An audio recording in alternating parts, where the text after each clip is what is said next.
Call Me Mother, Vice Ganda.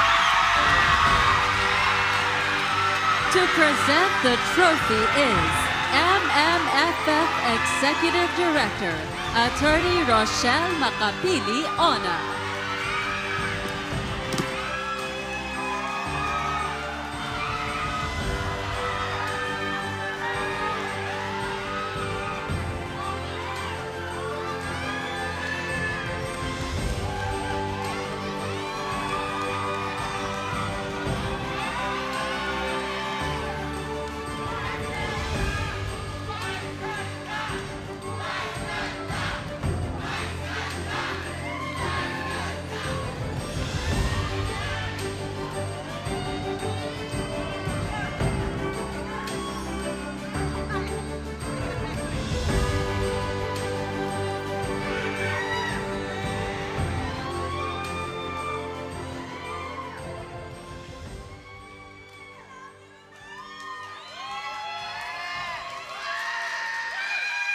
Ako nga.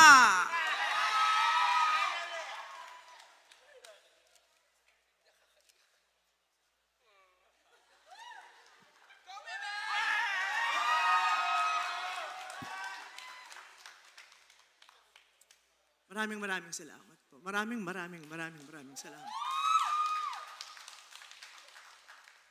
At last! Direk June Lana, thank you very much. Nadine Lustre, thank you very much. My son, Lucas, thank you very much. My producers, ABS-CBN Star Cinema, thank you very much. Viva Films and Idea First, thank you so much. To all my co-actors, thank you very much.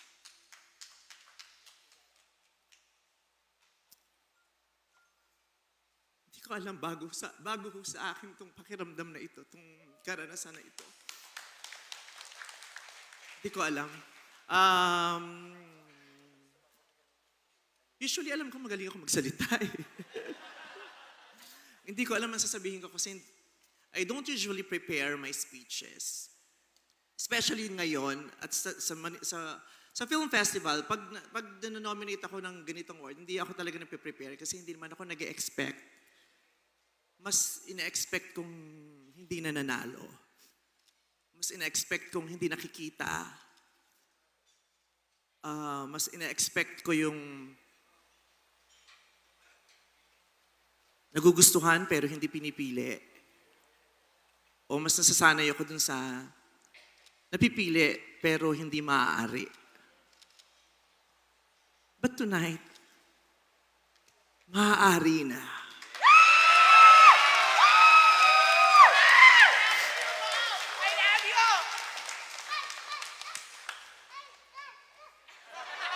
Maraming salamat po sa lahat ng jury, sa lahat ng jurors. Maraming salamat po. Kanina nga, nung sinasabi yung mga pangalan ng jurors, sabi ko, sabi ni Direk, bakit? Kinabahan ako, bakit? Puro lalaki yung jurors. Tapos may pare. Pero salamat po, nakita niyo po ako.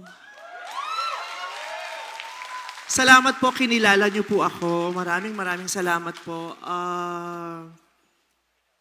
It's really 2025. And it is really possible. And it is real. Queer people can be best actors.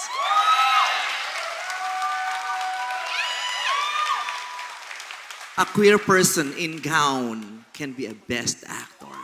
It's 2025. It's about damn time. Maraming salamat po sa...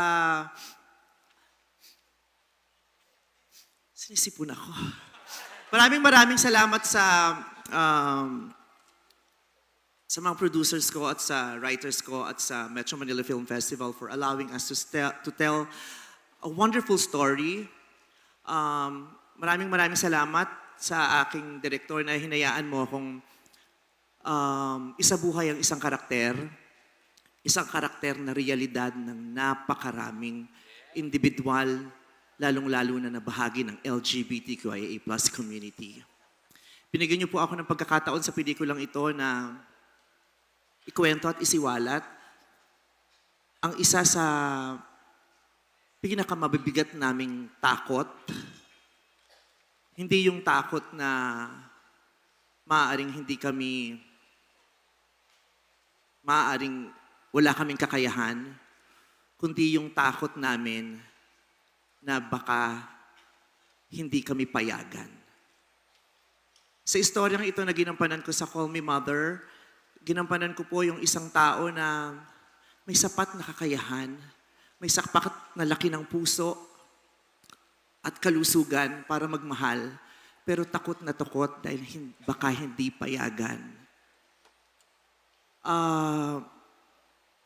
At maraming salamat din dahil sa pagkakataong ito. Sa pelikulang yon, nasambit ko yung linyang, kami mga bakla, maaaring hindi kami magdalang tao, magbuntis at mga anak. Pero nanay kami.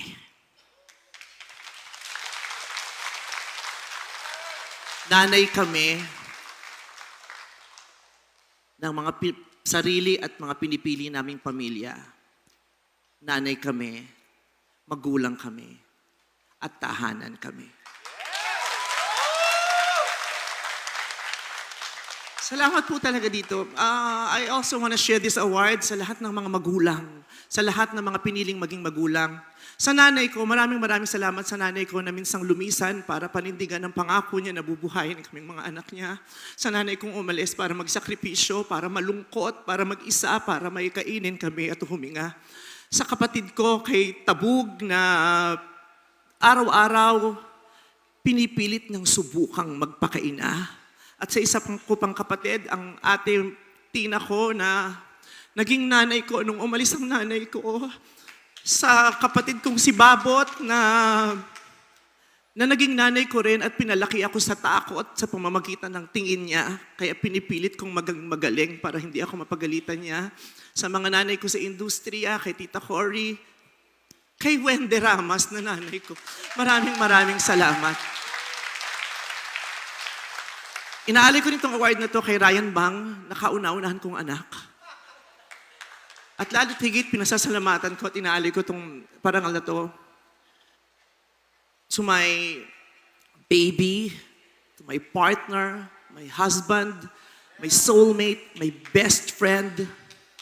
Ayon, this is also for you.